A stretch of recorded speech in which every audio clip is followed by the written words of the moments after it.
क्या आप भी यूपीएससी का एग्जाम देना चाहते हैं? अगर आप चाहते हैं तो क्या आपको पता है कि इसका एलिजिबिलिटी क्या है, इसका मिनिमम अटेम्प्ट्स क्या रहता है या फिर इसका पैटर्न क्या है? अगर आपको ये कुछ भी नहीं पता है फिर भी आप चाहते हैं कि यूपीएससी का एग्जाम दें और कुछ उसके बारे में कुछ बेसिक्स जानना चाहते हैं, एग्जाम के बारे में, इसका पैटर्न कैसे होता है, कितने मार्क्स का एग्जाम होता है, नेगेटिव मार्क्स होता है भी नहीं, जो भी है आपका जनरल क्वेरीज जो रिलेटेड ओपीएससी एग्जाम है उसको सारे जो क्वेश्चंस जो भी आपके मन में उठ रहे हैं उस सबको आज हम इस वीडियो में कवर करेंगे। तो मैं हूं सुतपा, आप सबको स्वागत कर रही हूँ मेरे इस चैनल में जिसका नाम है लर्न राइट अवे बाय सुतपा। इसमें ऑलरेडी मैं बता चुकी थी कि जो हमारा एनसीईआरटी समरी है वो ना कि बच्चों के लिए ही फायदेमंद है बस, बल्कि हमारा जो कॉम्पिटिटिव एग्जाम्स होता है, जिसी भी स्टेट की लेवल की एग्जाम हो, चाहे जो कोई भी स्टेट लेवल का एग्जाम हो, अगर कुछ भी ऐसे मतलब आपको फंडामेंटल्स चाहिए उसमें एग्जाम्स में आ रहा है तो उसमें एनसीईआरटी समरी जो है बहुत अच्छा आपका माइलस्टोन बना देता है। ठीक है, तो एग्जाम का जो फाउंडेशन कोर्स होता है जनरली वो एनसीईआरटी बेस्ड ही होता है, क्योंकि एनसीईआरटी जो है हमारा central board of secondary education का बुक है और ऑल ओवर इंडिया में ये प्रचलित है और इसका जो कोर्सेज है जनरली बहुत ज्यादा हमारे एग्जाम पॉइंट ऑफ व्यू से बना हुआ रहता है। तो जनरली हम लोग क्या करते हैं ना, हम लोग का जो रीजनल लैंग्वेज में जो हमारा स्कूल बुक्स रहता है वो हम लोग बहुत दिन गैप होने के बाद हम लोग भूल जाते हैं, तो उसको फिर दूसरी लैंग्वेज में मतलब इंग्लिश में कोप अप करना, क्योंकि ये तो पॉसिबल नहीं है कि आप अगर ओपीएससी देने जा रहे हो तो फिर उड़िया में ही आप 6 से लेकर 12 तक का बुक 10th तक का बुक छांटो, फिर उसमें से कुछ पढ़ो सीखो या फिर उसको रिवाइज करो, ये पॉसिबल नहीं हो पाता है।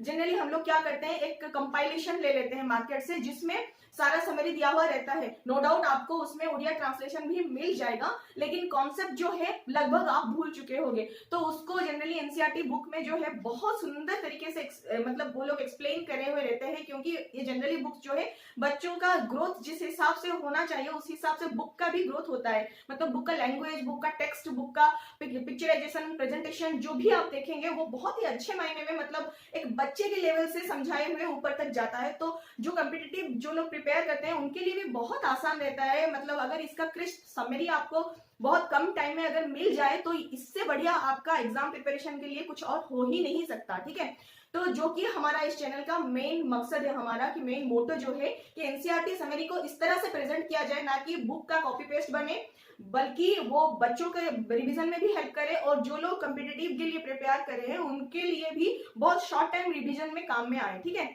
तो उससे पहले मतलब ये तो समरी तो बना हुआ मतलब हो चुका है, बना हुआ रहा है हमारे चैनल में, तो आप जाके देख सकते हैं। उसमें जो है क्लास 6 साइंस का ऑलरेडी कंप्लीट हो चुका है, सीरीज जो है कंप्लीट हो चुका है।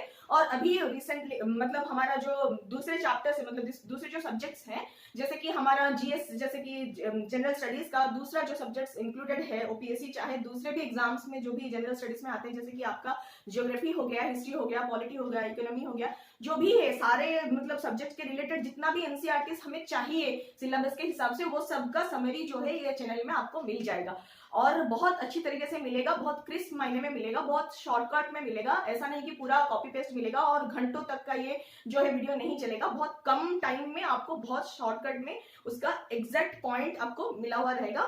तो जाके देखिए एंड फॉलो कीजिए इस चैनल को और उससे रिवाइज कीजिए अपना, मतलब जो भी आपका बेसिक फाउंडेशन कोर्स है उसको रिवाइज करके बूस्टअप कीजिए और एग्जाम के लिए प्रिपेयर हुई है। ठीक है, तो उससे पहले हम जान लेते हैं कि ओपीएससी जनरली हमारा जो 2022 एंड 23 का जो फॉर्म निकला है, जनरली हमारा जनवरी 17 को निकला है और लास्ट डेट फरवरी 16 तक है। जो लोग फिलअप कर चुके हैं अच्छा है, जो नहीं किए हैं लास्ट टाइम तक ना वेट करें, क्योंकि लास्ट में जो है सर्वर डाउन रहता है और काफी भीड़ भाड़ की वजह से ज्यादातर लिंक आउट हो जाता है, तो लिंक फेलअप दिखाता है और कभी फॉर्म फिलअप होने में तकलीफ भी आता है। ठीक है, तो उस टाइम के लिए रश के लिए ना वेट करें, अभी से फिलअप कर लें। तो जो लोग नए हैं इस बारे में नहीं जानते हैं उनके लिए खास करके ये वीडियो बहुत ज्यादा फायदेमंद है। अगर वो जो लोग नए नहीं है पुराने भी है तो उनके लिए भी ये इस तरह से फायदेमंद है क्योंकि अभी जो है एग्जाम का पैटर्न कंप्लीटली चेंज हो चुका है। मतलब पिछले साल तक जो हमारा पैटर्न चल आ रहा था वो अभी के एग्जाम के मायने में बहुत ही डिफरेंट था। जिस तरह से आप ऐसे ही ब्रॉडली ऐसे बात करेंगे तो उसमें 2 ऑप्शनल था और जीएस का बहुत सारे कम मतलब 2 पेपर कम था और मार्क डिस्ट्रीब्यूशन भी थोड़ा अलग था। बहुत सारे ऐसे चीजें जो थे मतलब बहुत डिफरेंट थे और अभी का जो पैटर्न है लगभग यूपीएससी के साथ वो सेम हो चुका है। तो जो लोग यूपीएससी के लिए प्रिपेयर कर रहे थे उनके लिए तो ये बहुत कॉमन सा चीज है, लेकिन जो लोग यूपीएससी के लिए प्रिपेयर नहीं कर रहे थे पर ओपीएससी के लिए प्रिपेयर कर रहे थे या फिर ओपीएससी में वो नए हैं, मतलब ओपीएससी एग्जाम देने में वो लोग नए हैं, तो उन सबके लिए फायदेमंद होने वाला है। तो ये जो वीडियो है अंत तक आप देख लीजिए, बहुत शॉर्टकट में जितना आपको जानना चाहिए उतना ही मैं बताई हूँ, उससे ज्यादा नहीं। और उससे ज्यादा अगर कुछ भी अगर आपको जानना मतलब लग रहा है कि जानना चाहिए, तो आप जाके opsc.gov.in साइट विजिट करके उसका जो ऑफिशियल उसका अनाउंसमेंट निकला हुआ है आप उसमें गो थ्रू हो सकते हैं, पूरा डिटेल उसमें आपको इन्फॉर्मेशन मिल जाएगा। ठीक है, तो पहला जो है एक एग्जाम प्रिपेयर करने के लिए आपको चाहिए आपका एलिजिबिलिटी है कि नहीं। तो एलिजिबिलिटी में 3 चीज बेसिकली आते हैं, एक है आपका एजुकेशनल क्वालिफिकेशन क्या है, आपका एज क्या है, एंड आपके पास एज के हिसाब से कितना अटेम्प्ट बचे हैं। ठीक है, तो पहला है एजुकेशनल क्वालिफिकेशन, जो लोग ग्रेजुएट है मतलब ग्रेजुएशन कर चुके हैं, ग्रेजुएट कंप्लीटली उनका हो चुका है, तो मतलब ग्रेजुएशन का कोर्स कंप्लीट हो चुका है या फिर वो लोग ग्रेजुएट हो चुके हैं, तो वो लोग एग्जाम दे सकते हैं। लेकिन ग्रेजुएशन जो है एक रिकॉग्नाइज्ड यूनिवर्सिटी से होना चाहिए, चाहे आप कौन मतलब कोई भी स्ट्रीम से आप हो सकते हैं, कोई भी स्ट्रीम से आप पास आउट हो सकते हैं, उसका कोई ऐसे मतलब बैरिंग नहीं है। आप चाहे कोई भी स्ट्रीम से पास आउट हो, चाहे इंजीनियरिंग हो, चाहे टेक्निकल हो, चाहे नॉन टेक्निकल हो, चाहे मेडिकल बैकग्राउंड हो, जो कुछ भी हो, लेकिन अगर आप ग्रेजुएशन कंप्लीट कर चुके हैं तो आप एलिजिबल है एजुकेशनल क्वालिफिकेशन के हिसाब से। ठीक है, लेकिन आप उड़िया मतलब एज ए सब्जेक्ट आपको 10th तक पढ़ा होना चाहिए, आपको उड़िया लिखना कहना और बोल पाना मतलब उड़िया कहना सुनना समझना और लिखना आना चाहिए। ठीक है, फिर जो है एज कितना होना चाहिए, एज जो है आपका 21 से 38 तक होना चाहिए, मतलब आपका एज 21 से शुरू होकर 38 के अंदर अगर है तो आप ये एग्जाम दे सकते हैं। लेकिन scheduled caste and scheduled tribe के लिए थोड़ा और एक्सटेंशन है, और एक्स सर्विसमैन जो होते हैं जनरली आर्म्ड फोर्सेस का, उनके लिए भी थोड़ा एक्सटेंशन है, एंड SC/BC कैटेगरी के लिए भी थोड़ा सा एक्सटेंशन ज्यादा है। तो वो लोग मतलब अपना मतलब जो हमारा opsc.gov.साइट में ऑफिशियल साइट में जाके वो लोग और थोड़ा सा मतलब डिटेल व्यू ले सकते हैं। ठीक है, इन जनरल में मैं बता दे रही हूँ, जनरली ये जो मतलब अनरिजर्व कैटेगरी है, बेसिकली जो मतलब चल रहा है उसके बारे में बता रही हूँ। ठीक है, तो एक बेसिक सा नॉलेज इसमें आपको पता चल जाए, उससे आगे कुछ अगर जानना है तो आप उसमें मतलब ऑफिशियल साइट में विजिट करके जान ही सकते हैं। और अटेम्प्ट कितनी होनी चाहिए, जनरल कैटेगरी के लिए जनरली 6 अटेम्प्ट है, और SC/BC के लिए 9 अटेम्प्ट है, और schedule caste and schedule tribe के लिए ऐसा कोई लिमिट नहीं है। ठीक है, आप चाहे आपका एज मतलब जितना आपका बैरिंग एज है उतने एज में आप जितनी बार भी दे सकते हैं। ठीक है, हर साल जैसे निकल रहा है तो आप हर साल एग्जाम अपियर कर सकते हैं। फिर आता है एग्जाम के पैटर्न के ऊपर। एग्जाम पैटर्न अगर हम लोग डिस्कस करेंगे तो जनरली 3 पैटर्न में एग्जाम खत्म होता है। पहला जो है हमारा प्रीलिम्स का एग्जाम होता है, जो कि ऑब्जेक्टिव रहता है। ऑब्जेक्टिव पेपर में आपको मतलब मल्टीपल चॉइस क्वेश्चंस मिलेगा, उसमें नेगेटिव मार्किंग भी रहेगा। नेगेटिव मार्किंग का जो परसेंटेज था लास्ट ईयर का, इससे मतलब लास्ट ईयर से ये थोड़ा डिफरेंट है। Last year 0.25 marks cut off हो रहा था, लेकिन अभी 0.33 मार्क कट हो रहा है, माइनस हो रहा है। ठीक है, एक क्वेश्चन का गलत होने पर। ठीक है, तो जो प्रीलिम्स है हमारा जनरली इसमें 2 पेपर आपको मतलब सॉल्व करने को मिलेगा, एक है जनरल स्टडीज पेपर 1 एंड दूसरा है जनरल स्टडीज पेपर 2।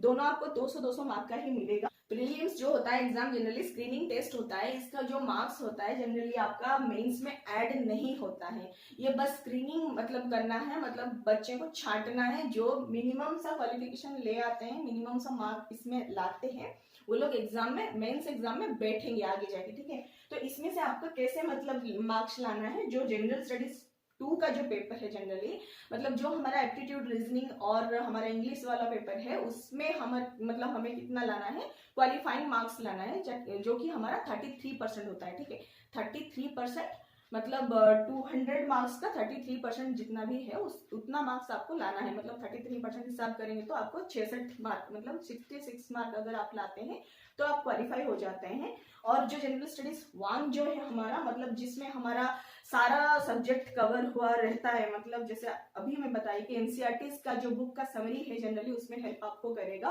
जो कि हमारा हिस्ट्री ज्योग्राफी से लेकर पॉलिटी इकोनॉमी तक जाता है। सारा जो चीज साइंस का भी है, सारा चीज जो है उसी में आता है। वो जनरली जो मार्क जितना आप लाएंगे उसके हिसाब से आपका कटअप के हिसाब से आप स्क्रीन्ड होके नेक्स्ट लेवल तक जाएंगे। ठीक है, तो ये जनरली GS1 जो पेपर है हमारा बहुत इंपॉर्टेंट बन जाता है, क्योंकि दोनों पेपर ऐसे ही इंपॉर्टेंट है, क्योंकि दूसरा अगर क्वालिफाइंग आप नहीं ला पाए, मतलब क्वालिफाइंग मार्क जितना है 66 मार्क अगर आप नहीं ला पाते हो तो दूसरा पेपर आपका चेक नहीं होगा।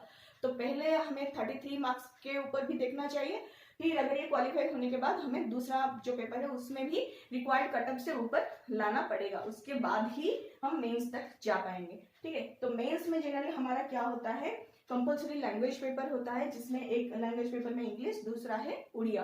ठीक है, तो इंग्लिश में इंग्लिश और उड़िया दोनों आपका 300 मार्क्स का रहता है। और उसमें जो है आपको बस क्वालिफाई ही करना है, और ये क्वालिफाइंग पेपर है, लेकिन ये कंपलसरी भी है, ये पहले चेक होगा। अगर आप इसको क्वालिफाई करते हैं तभी जाके आपका दूसरे जो पेपर्स हैं वो क्वालिफाई होगा, ठीक है, मतलब वो चेक होगा, फिर आप क्वालिफाई, आप चाहे कितना भी अच्छे लिख लें, अगर ये 2 पेपर आप क्वालिफाई नहीं कर पाते हैं तो ये जो 7 पेपर है आपका, ये आपका चेक ही नहीं होगा। तो ये दोनों बहुत अपने में बहुत मायने रखते हैं, लेकिन इनका जो मार्क्स, आप जितना भी मार्क्स लाते हैं ये टोटल मेरिट में ऐड नहीं होता है, बस आपको ये क्वालिफाई करना रहता है, लेकिन कंपलसरी है, ठीक है। फिर आता है हमारा जनरल स्टडीज पेपर। अभी ये जो पेपर्स है हमारा, ये सब हमारा मेरिट में काउंट होगा, टोटल मार्क में ऐड होगा, और ये 7 पेपर प्लस हमारा इंटरव्यू का जो मार्क्स है, तीनों को मिला के, मतलब ये जो हमारा जनरल स्टडीज का पेपर, उसके साथ ऑप्शनल, फिर आता है हमारा इंटरव्यू। तो ये तीनों जो कैटेगरी है, मतलब जनरल स्टडीज एक सबके लिए सेम है, ऑप्शनल आप जैसा चूज करेंगे आपको वैसे एग्जाम देना पड़ेगा, इंटरव्यू सबके लिए सेम है। तो ये मार्क्स सबके लिए सेम है, बस ऑप्शनल आपको चॉइस करना है, ठीक है। तो ये जो जनरल स्टडीज का पेपर है, इसमें आपको 5 मतलब ऐसे पेपर मिलेगा। पहला है पेपर 1 यानी कि एस्से, सेकंड है GS 1, तीसरा पेपर है GS 2, चौथा पेपर है GS 3, एंड फिफ्थ जो पेपर है आपका वो है एथिक्स, इंटीग्रिटी एंड एप्टीट्यूड। इस तरह का आपको 5 पेपर है जो कि क्वेश्चन सबके लिए सेम है, लेकिन जो ऑप्शनल आप चूज करेंगे उसके हिसाब से आपको 2 पेपर देना होगा एग्जाम। इस हिसाब से 7 पेपर हो गया, ईच पेपर 250 मार्क्स का होता है, इस हिसाब से आपका मार्क्स हो गया 1750। फिर आपका इंटरव्यू जो होता है वो होता है 250 मार्क्स का, मिला के टोटल हो जाता है 2000 मार्क्स का, ठीक है। तो हमारा जो एग्जाम है 2000 मार्क्स का है, इसमें से आपको मेरिट बेसिस पे आपका जो है रैंकिंग निकलेगा, ठीक है। तो ये जो 5 पेपर है इसका सिलेबस क्या है, और ऑप्शनल तो सिलेबस दिया हुआ है, लेकिन ये जो हमारा प्रीलिम्स का GS 1 एंड 2, फिर हमारा ये जो जनरल स्टडीज है इनका मतलब सिलेबस क्या है, तो ये इन सब के बारे में मैं दूसरा वीडियो बना दूंगी, जिसमें मैं डिटेल बता दूंगी कि इन सब में आपको क्या क्या पढ़ना है। और फिर और एक वीडियो लाएंगे जिसमें कि हम लोग थोड़ा सा बुक के बारे में डिस्कस करेंगे कि कौन कौन सा NCERT जो है हमें कवर करना पड़ेगा, ये सब जो हमारा सिलेबस को कवर करने के लिए, और फिर उसमें कुछ एडवांस बुक चाहिए या फिर नहीं, अगर चाहिए तो कौन कौन सा एडवांस बुक हमें सफाइस कर सकते हैं हमारा प्रिपरेशन इनफ करने के लिए, ठीक है। तो इतना था एग्जाम के पैटर्न के बारे में। अगर आपको कहीं पे भी डाउट लग रहा है तो आप कमेंट करके पूछ सकते हैं, और जो आने वाला है दोनों वीडियो एग्जाम के पॉइंट ऑफ व्यू से उसको देखना मत भूलिएगा, ठीक है। थैंक यू सो मच, नमस्ते।